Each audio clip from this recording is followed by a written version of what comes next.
Atención El Salvador, fue capturada, juzgada y condenada a 15 años de cárcel por extorsionar con $25. Y aún así, 15 meses después, la Policía Nacional Civil volvió a detenerla, en el mismo parque, exigiendo la misma cantidad, a una víctima completamente distinta.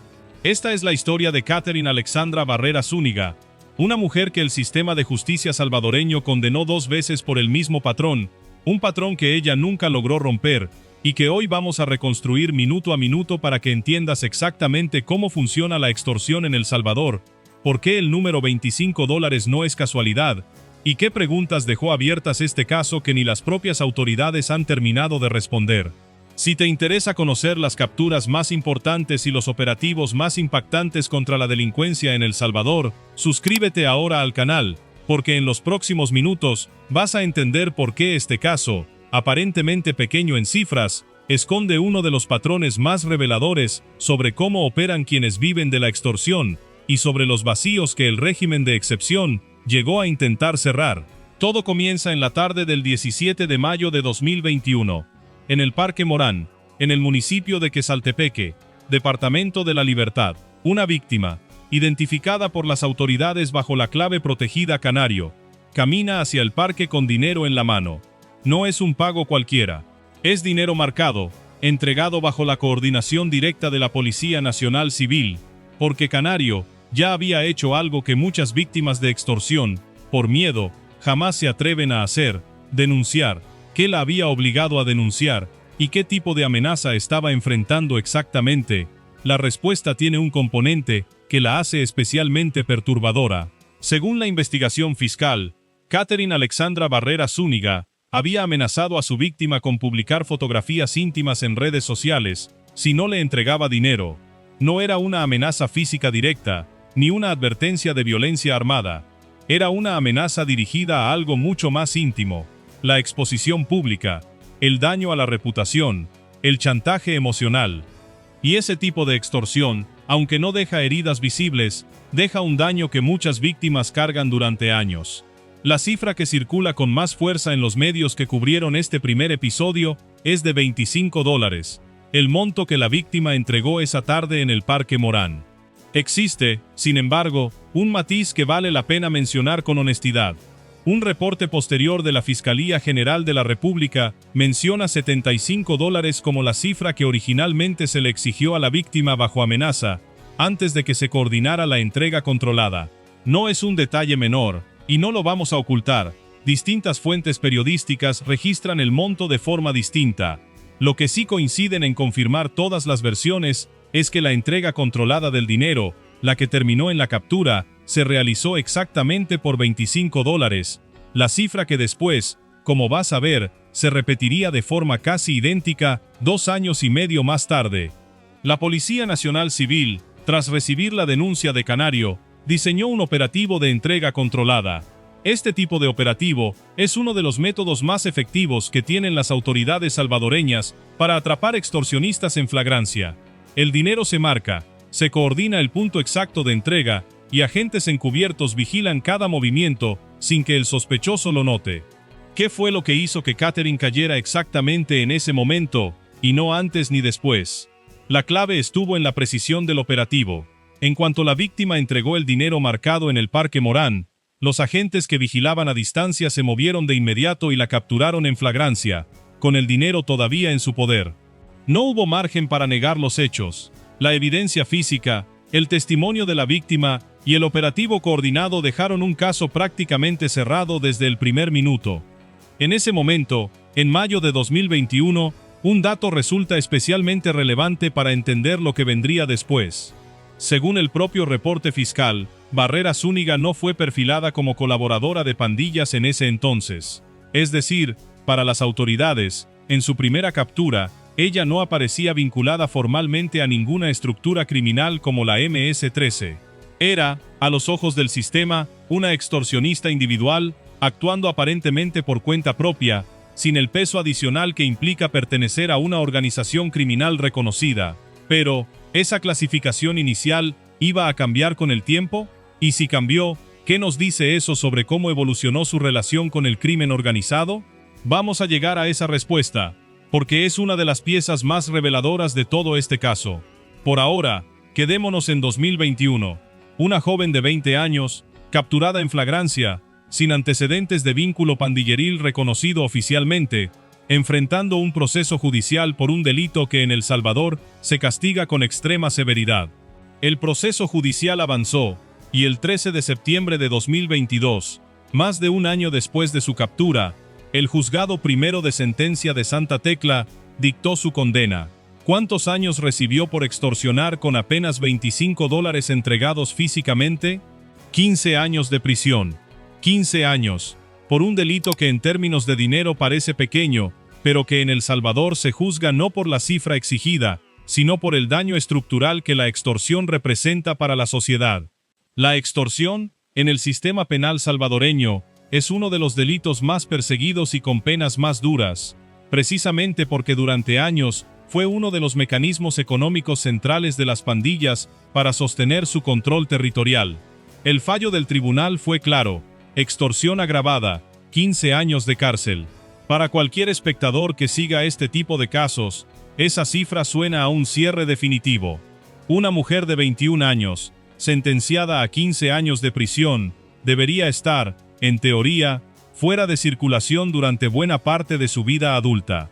Ese es exactamente el tipo de expectativa que el caso construye en la mente del espectador, y es exactamente la expectativa que los hechos posteriores vinieron a romper. ¿Qué fue lo que ocurrió después de esa condena? ¿Y por qué el caso no terminó ahí? Aquí es donde la historia toma un giro que ni siquiera las autoridades han explicado públicamente con detalle. Porque la siguiente vez que el nombre de Catherine Alexandra Barrera Zúñiga vuelve a aparecer en los reportes policiales, no es en una audiencia de apelación, ni en una nota sobre beneficios penitenciarios, ni en un informe sobre su comportamiento en prisión. Es en un nuevo operativo de captura. Y eso, para cualquiera que conozca el sistema judicial salvadoreño, plantea una pregunta incómoda que este guión no va a esquivar. ¿Cómo estaba en libertad, apenas 15 meses después de haber sido condenada a 15 años de prisión? Ninguna de las fuentes disponibles hasta ahora explica ese vacío. No hay un comunicado oficial que detalle si hubo un beneficio penitenciario, una medida sustitutiva, un recurso de apelación en curso, o alguna otra circunstancia legal que le permitiera estar fuera del sistema penitenciario en ese momento. Y precisamente por eso, en lugar de inventar una explicación que no podemos confirmar, vamos a mantener esa pregunta abierta durante el resto de este video, porque es, probablemente, el dato más inquietante de todo el caso. Avancemos entonces al segundo capítulo de esta historia. Es la tarde del viernes 29 de diciembre de 2023. El régimen de excepción en El Salvador lleva ya casi 2 años activo. Miles de pandilleros y colaboradores han sido capturados en todo el país bajo un marco legal que ha transformado por completo la manera en que las autoridades combaten al crimen organizado.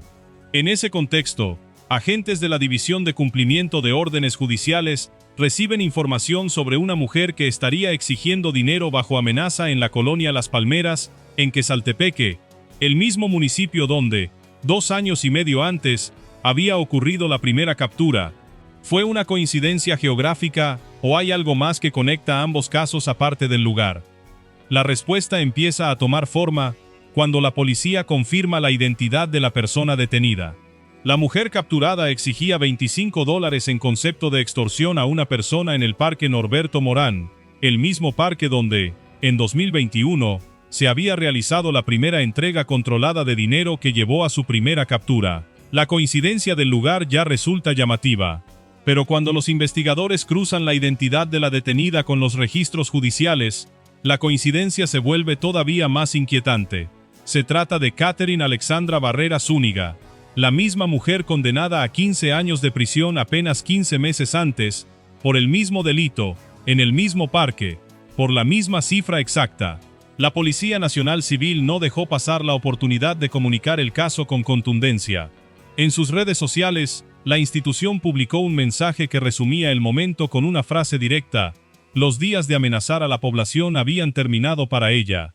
La publicación detallaba que la mujer, de 20 años, había exigido $25 en concepto de extorsión a una persona en el Parque Morán de Quesaltepeque, y que la víctima, había interpuesto la denuncia correspondiente que permitió su captura. ¿Qué cambió entre la Catherine de 2021 y la Catherine de 2023, más allá del tiempo transcurrido?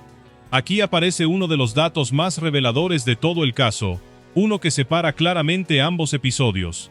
En su segunda captura, la Policía Nacional Civil ya la perfila directamente como colaboradora de la estructura criminal MS-13. Recordemos que en 2021, según el propio informe fiscal, ella no estaba señalada con ese vínculo. 2 años y medio después, ese perfil cambió por completo. Ya no era simplemente una extorsionista actuando en solitario ante los ojos del sistema, sino alguien identificada formalmente como parte del entramado de la pandilla más grande y más golpeada por el régimen de excepción en El Salvador. Ese cambio de perfil no es un detalle menor. ¿Qué significa, en términos prácticos, pasar de ser vista como una extorsionista individual a ser reconocida como colaboradora de una estructura pandilleril? Significa, entre otras cosas, que las autoridades ahora la ubican dentro de una red más amplia, con responsabilidades y conexiones que van más allá de un caso aislado de chantaje. Significa también que su reincidencia no ocurrió en el vacío, sino posiblemente dentro de una dinámica de estructura criminal que, incluso golpeada por el régimen de excepción, seguía operando a nivel local, usando el mismo método que ya le había funcionado antes: exigir montos pequeños, casi simbólicos, a víctimas puntuales, en zonas donde el miedo seguía siendo la principal herramienta de control. La captura en la colonia Las Palmeras se dio de forma directa. Agentes de la División de Cumplimiento de Órdenes Judiciales la ubicaron y la detuvieron sin incidentes reportados, tras confirmar la denuncia de la nueva víctima. ¿Qué llevó a la policía hasta ella con tanta rapidez esta segunda vez? El patrón se repite: una víctima que decide denunciar, un operativo policial que actúa con celeridad, y una identificación que, al cruzar los registros, revela que la persona detenida no era una desconocida para el sistema, sino alguien con un historial judicial ya cerrado, al menos en apariencia, por completo. Es en este punto del caso donde conviene detenerse a analizar por qué esta historia importa más allá del morbo de la coincidencia numérica. El fenómeno de la extorsión en El Salvador, durante años previos al régimen de excepción, funcionó bajo una lógica de control territorial de bajo costo pero alto impacto psicológico. No se trataba únicamente de las grandes sumas de dinero que las estructuras criminales exigían a comerciantes y transportistas, un fenómeno ampliamente documentado y que llevó a miles de negocios a cerrar o a operar bajo amenaza constante. También existía, en paralelo, una extorsión de menor escala, dirigida a personas comunes, con montos que podían parecer insignificantes en términos absolutos, pero que representaban una fracción significativa del ingreso de una familia salvadoreña promedio. $25, en el contexto salvadoreño, no es una cifra simbólica sin peso real. Para muchas familias, representa una parte relevante del gasto semanal en alimentos, transporte o servicios básicos. ¿Por qué alguien elegiría exigir precisamente esa cantidad, en lugar de sumas mayores? La lógica detrás de estos montos pequeños suele estar relacionada con la capacidad de pago inmediata de la víctima, cifras que resultan dolorosas pero alcanzables, que la víctima puede reunir rápido sin necesidad de involucrar a terceros, y que por lo tanto reducen el riesgo de que el caso escale a instancias donde la denuncia se vuelva más probable. Es, en cierto sentido, una extorsión calculada para pasar desapercibida, para no atraer demasiada atención, para mantenerse bajo el radar del sistema el mayor tiempo posible. Y sin embargo, en ambos episodios de esta historia, ese cálculo falló. Tanto en 2021 como en 2023, las víctimas de Catherine Alexandra Barrera Zúñiga decidieron denunciar. ¿Qué papel jugó esa decisión en el desenlace final del caso? ¿Y qué nos dice sobre el cambio de actitud de la población salvadoreña frente a la extorsión? Este es uno de los ángulos menos explorados en la cobertura mediática original de este caso, y uno de los más importantes para entender el contexto más amplio. Durante años, la denuncia de extorsión en El Salvador estuvo marcada por el miedo. Denunciar podía significar represalias, y muchas víctimas preferían pagar en silencio antes que arriesgarse a un conflicto directo con estructuras criminales capaces de ejercer violencia extrema. El hecho de que dos víctimas distintas, en momentos diferentes, hayan decidido acudir a la Policía Nacional Civil, y coordinar entregas controladas de dinero, es en sí mismo un reflejo de un cambio de dinámica en la relación entre la ciudadanía y las autoridades de seguridad. Volvamos ahora al hilo central de la historia, porque todavía queda una pregunta sin resolver que prometimos no dejar de lado. ¿Qué explica que Katherine haya estado en libertad para cometer un segundo delito idéntico, apenas 15 meses después de una condena de 15 años? Rastreando la información pública disponible hasta el momento, no existe un comunicado oficial de la Fiscalía General de la República, del sistema penitenciario o del órgano judicial que aclare específicamente las circunstancias de su libertad entre septiembre de 2022 y diciembre de 2023. No hay evidencia pública de un recurso de apelación resuelto, ni de un beneficio penitenciario otorgado, ni de una fuga o incumplimiento reportado formalmente en medios de comunicación disponibles al momento de esta investigación. Esta ausencia de información no es un detalle menor que podamos pasar por alto sin comentario, y tampoco vamos a rellenarla con especulación disfrazada de hecho. Lo que sí podemos afirmar, con la evidencia disponible, es que el caso de Katherine Alexandra Barrera Zúñiga expone una tensión real dentro del sistema de justicia salvadoreño, la distancia que puede existir entre una condena judicial formal y la garantía efectiva de que esa condena se cumpla sin interrupciones ni excepciones. Es precisamente ese vacío el que convierte este caso en algo más que una simple curiosidad numérica sobre una cifra repetida. ¿Qué consecuencias legales enfrenta ahora, tras esta segunda captura, sabiendo que ya arrastraba una condena previa de 15 años? Aquí es donde el marco legal salvadoreño, especialmente bajo el régimen de excepción, se vuelve determinante. Una persona capturada nuevamente por el mismo delito, mientras ya pesaba sobre ella una condena previa por hechos similares, enfrenta un panorama judicial considerablemente más severo que el de un primer proceso. El sistema salvadoreño, endurecido de manera significativa desde la implementación del régimen de excepción en marzo de 2022, ha mostrado una tendencia clara hacia penas más largas y procesos más expeditos para quienes reinciden en delitos vinculados a estructuras criminales, especialmente cuando existe un perfil confirmado de colaboración con pandillas como la MS-13. Es importante señalar, con la misma honestidad con la que hemos tratado el resto de este caso, que no existe hasta el momento un reporte público disponible que confirme el desenlace judicial de esta segunda captura, si fue procesada nuevamente, si el nuevo caso se acumuló a la condena previa, o cuál fue la resolución final de este segundo proceso. Lo que sí es un hecho documentado, confirmado por múltiples fuentes periodísticas y por la propia Policía Nacional Civil, es que la captura del 29 de diciembre de 2023 ocurrió, que la identidad de la detenida fue confirmada, y que el patrón que conecta ambos episodios, el mismo parque, la misma cifra, el mismo tipo de amenaza dirigida a una víctima puntual, es real y está documentado en los registros oficiales de ambas capturas. Detengámonos un momento en el significado más amplio de este patrón repetido, porque es aquí donde el caso deja de ser solo la historia de una persona y se convierte en un espejo de cómo ha funcionado la extorsión de bajo perfil en municipios como Quezaltepeque durante años. ¿Qué nos dice el hecho de que dos víctimas distintas, en tiempos distintos, hayan sido abordadas en el mismo espacio público exacto?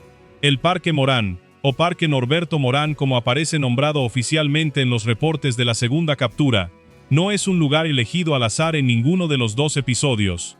Los espacios públicos como parques centrales suelen convertirse en dinámicas de extorsión de bajo perfil, en puntos de encuentro que ofrecen a quien extorsiona una combinación específica, suficiente movimiento de personas para no llamar la atención, y suficiente control visual del entorno para anticipar la llegada de la víctima, y en teoría, detectar cualquier señal de que algo no está saliendo según lo planeado. Sin embargo, esa misma lógica de control terminó siendo, en ambas ocasiones, la trampa perfecta para la Policía Nacional Civil. Un espacio público conocido, con rutas de acceso predecibles, es también un espacio donde resulta más sencillo coordinar un operativo de vigilancia discreta y una entrega controlada sin levantar sospechas prematuras. En cierto sentido, el mismo entorno que Katherine Alexandra Barrera Zúñiga aparentemente consideraba seguro para operar, terminó siendo el escenario perfecto para su propia caída, no una, sino dos veces. ¿Qué tan común es este tipo de reincidencia en el mapa general de la extorsión en El Salvador? Aunque este caso específico tiene particularidades que lo distinguen, sobre todo la coincidencia exacta del monto exigido y del lugar, la reincidencia en delitos de extorsión no es, en términos generales, un fenómeno aislado en el sistema salvadoreño previo al fortalecimiento total del régimen de excepción. Durante años, distintos reportes de la Fiscalía General de la República documentaron casos de personas capturadas en más de una ocasión por delitos similares, en muchos casos debido a vacíos en el seguimiento penitenciario, sobrecarga del sistema judicial o el uso de medidas sustitutivas a la detención que, en la práctica, permitían a algunos procesados permanecer en libertad durante etapas del proceso donde, en teoría, deberían haber estado bajo custodia. Este contexto no explica de manera específica el caso de Catherine, porque como ya dijimos, no existe una fuente pública que detalle exactamente qué mecanismo legal permitió su libertad entre ambas capturas. Pero sí ayuda a entender por qué casos como este generaron, en su momento, tanta indignación entre la población salvadoreña, porque no eran percibidos como excepciones aisladas, sino como síntomas de un patrón estructural que el régimen de excepción llegó, precisamente, a intentar corregir de raíz, endureciendo tanto las condiciones de detención preventiva, como los procesos de seguimiento a condenados por delitos vinculados al crimen organizado. Volvamos, para cerrar el círculo narrativo de este caso, al momento exacto de la segunda captura, porque ahí es donde se concentra el mayor peso simbólico de toda esta historia. ¿Qué fue lo primero que confirmaron las autoridades al cruzar los datos de la detenida con los registros judiciales existentes? La confirmación de que la mujer capturada en la colonia Las Palmeras era la misma persona que, 15 meses antes, había sido condenada por un tribunal a 15 años de prisión, por el mismo tipo de delito, exigiendo prácticamente la misma cantidad de dinero a otra víctima, en el mismo parque.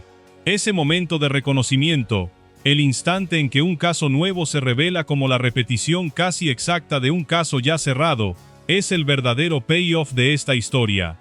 No es una revelación sobre una gran estructura criminal desarticulada, ni sobre un operativo masivo con decenas de capturados. Es algo más pequeño, y por eso mismo más inquietante, la evidencia de que un mismo patrón, un mismo método, una misma cifra, pudo repetirse sin que el sistema lograra romperlo a tiempo. La publicación de la Policía Nacional Civil en redes sociales, el 29 de diciembre de 2023, resume con precisión el tono con el que las autoridades presentaron este caso ante la opinión pública. Los días de amenazar a la población habían terminado para ella. Es una frase que busca transmitir cierre, contundencia, la sensación de que finalmente el patrón quedaba interrumpido. Pero para cualquier espectador que haya seguido esta historia hasta aquí, esa misma frase también deja abierta una pregunta incómoda de fondo. Si los días de amenazar a la población habían terminado en septiembre de 2022, con una condena de 15 años, ¿qué falló para que volvieran a comenzar apenas un año después? Es precisamente esa pregunta la que convierte este caso, aparentemente menor en cifras, en un ejemplo revelador de las tensiones que enfrentó el sistema de justicia salvadoreño durante los años de mayor transformación institucional del país.